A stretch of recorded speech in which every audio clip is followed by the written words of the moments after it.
5 ways to get better at Brazilian Jiu Jitsu. Okay, this week's question of the week is 5 ways to get better at Brazilian Jiu Jitsu, or my top 5 ways. And I am al-Aziz, the owner and head instructor of Semper Fortis Jiu Jitsu here in San Antonio, Texas, here to tackle this week's question of the week. So, 5 ways, my top 5 ways, 5 suggestions to get better at Brazilian Jiu Jitsu. So, number 1, attend class regularly. I see people all the time in their Jiu Jitsu journey, like they go once a week or they take several months off, or shoot, every once in a while I meet people that take years off. They're like, oh man, I've been a purple belt for 8 years. And it's like, yeah, but you average coming to class maybe twice a month. It's like, and then you take months off. It's like, you don't attend enough. So attend class regularly would be number 1. Number 2, be on time for class. Not because you're trying to show me some kind of respect by being on time or the instructor, which is a good thing to do, though, don't get me wrong. But be on time for class because you want to learn all the techniques. Like I have students that they're late for every class. Every class they miss several techniques.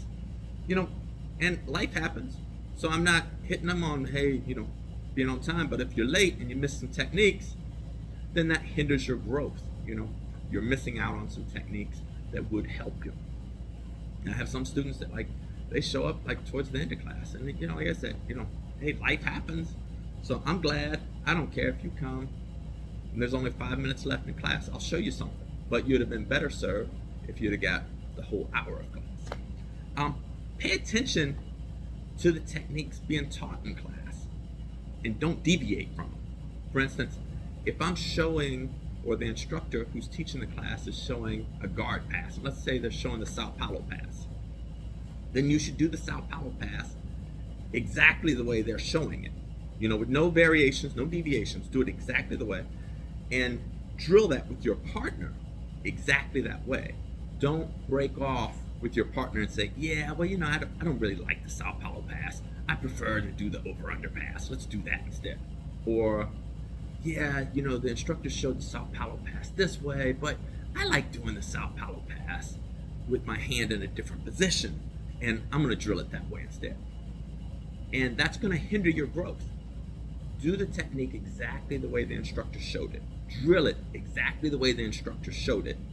And then after the class, evaluate whether that's a pass for you or whether the difference between the way instructor A showed the Sao Paulo pass and some other instructor showed the Sao Paulo pass. Maybe, there's some differences.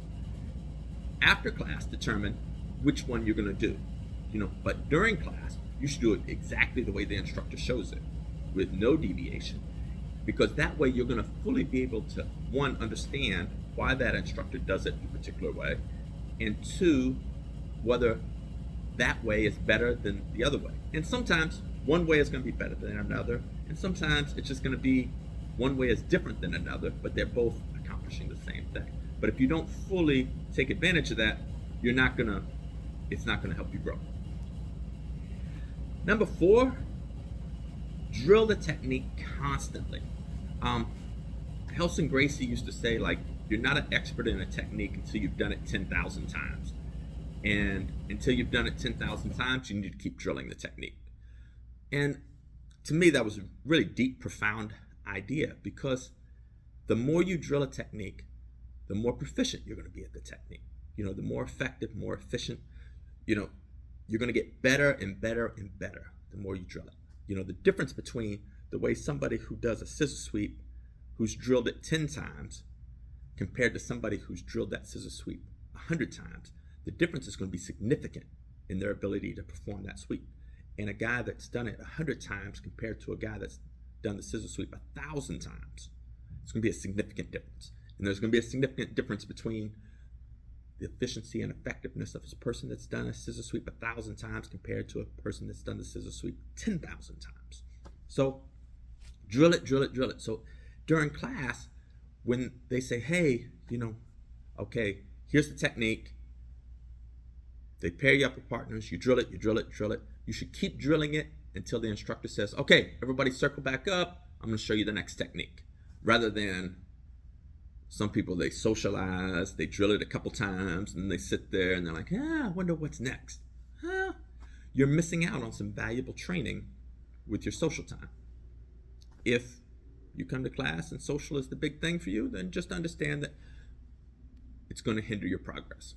And then step number 5, implement the new stuff you learned when it's time to spar, when it's time to roll. Because a mistake a lot of people make is when they roll, they bring their A game. So it's their favorite submission, their favorite sweep, their favorite escape. And that's what they do when they roll. And sometimes that's appropriate when you're getting ready for a tournament, or you're being really competitive with with somebody. Bring your A game. But if you want to grow, then what you have to be able to do is say, well, maybe my favorite closed guard pass is, the over-under pass, or the, Sao Paulo pass. But let me see if I can add maybe the bully pass to it, or the push choke pass to it, or a standing pass to it. And once you learn those new passes, you got to come in and spar and try those new passes. And don't get caught up with like, I tried a new pass and I got swept. Well, that means you need to drill it more and then keep trying. And sometimes, like what I do is I experiment with new techniques that I've just learned on the white belts when I roll. That's how the white belts can help me as a black belt when I'm training, because I'm not bringing my A game. I'm trying to implement new techniques that I'm working on, and sometimes the techniques work, sometimes they fail. And then once they start working on the white belts, I start doing it on the blue belts, the purple belts, and then eventually, it's working on the brown belts and black belts. But it's a progression that I have to work on, step by step, rather than, well, this is my favorite way to pass the guard. This is my favorite way to, escape side control. See if I can add some new ways, whatever I learn new, and implement them. So those are the 5 ways, my 5 top suggestions for how to improve your jiu-jitsu. Attend class regularly, be on time, pay attention to the instruction, and don't deviate, constantly drill, and don't stop drilling until the instructor says, hey, we're moving on to the next technique. And 5, implement the new techniques into your rolls. And the extra bonus one, show up for warm-ups and do warm-ups. All right, that's it for this week's question of the week. Got a question for next week? Fire down below. And don't forget to subscribe, hit like, and any comments you got, fire down below. All right, ciao.